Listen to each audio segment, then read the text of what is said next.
រដ្ឋបាលខេត្តកំពង់ចាមប្រពៃពិធីអបអរសាទរខួបអនុស្សាវរីយ៍លើកទី114នៃទិវាអន្តរជាតិនារី8មីនាក្រោមប្រធានបទសិទ្ធិសមភាពនិងភាពអង្អាចចំពោះស្ត្រីនិងក្មេងស្រីគ្រប់រូប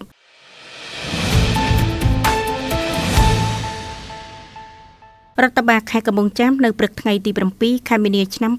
2025បានប្រារព្ធពិធីអបអរសាទរខួបអនុស្សាវរីយ៍លើកទី114នៃទិវាអន្តរជាតិនារី8មីនាក្រោមប្រធានបទសិទ្ធិសមភាពនិងភាពអង្អាចចំពោះស្ត្រីនិងក្មេងស្រីគ្រប់រូបក្រោមអធិបតីភាពឯកឧត្តមឃ្លោកផនប្រធានក្រុមប្រឹក្សាខេត្តនិងឯកឧត្តមអ៊ុនចិន្តាអភិបាលខេត្តនិងលោកជំទាវញូងចរិយាប្រធានកិត្តិយសសមាគមនារីកម្ពុជាដើម្បីអភិវឌ្ឍសាខាខេត្តកំពង់ចាមអភិបាលខេត្តកំពង់ចាមឯកឧត្តមអ៊ុនចិន្តាបានមានប្រសាសន៍នៅក្នុងឱកាសនោះថាគិតមកដល់ពេលនេះជ័យជំនះនៃការតស៊ូរបស់ស្ត្រីក្នុងការរំដោះខ្លួនចេញពីការរើសអើងនៅក្នុងសង្គមមានរយៈពេល114ឆ្នាំមកហើយដែលស្ទើរគ្រប់ប្រទេសនៅលើសកលលោកបានប្រារព្ធខួបអបអរសាទររំលឹកឡើងវិញនៅជ័យជំនះនេះការរំលឹកអំពីការតស៊ូនិងជ័យជំនះនេះបានក្លាយទៅជាទិវាអន្តរជាតិនារីនៅលើសកលលោកហើយត្រូវបានកំណត់យកថ្ងៃ8មីនាជាថ្ងៃរំលឹកនៃការតស៊ូនេះហើយប្រទេសកម្ពុជាយើងធ្លាប់ហៅថាទិវាសិទ្ធិនារី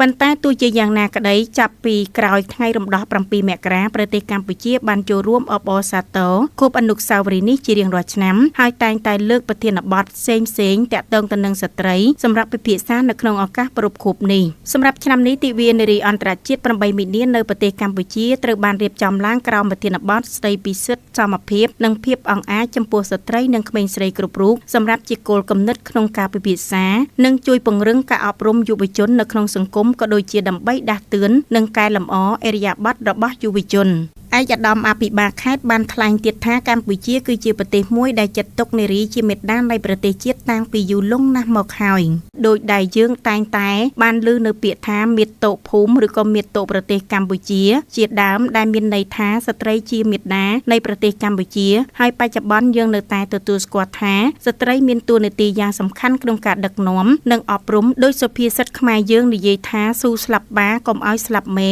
ដែលនេះគឺជាការបង្ហាញថាវត្តមានរបស់ម្ដាយផ្ដល់នូវភាពកក់ក្ដៅដល់កូននិងគ្រួសារទាំងមូល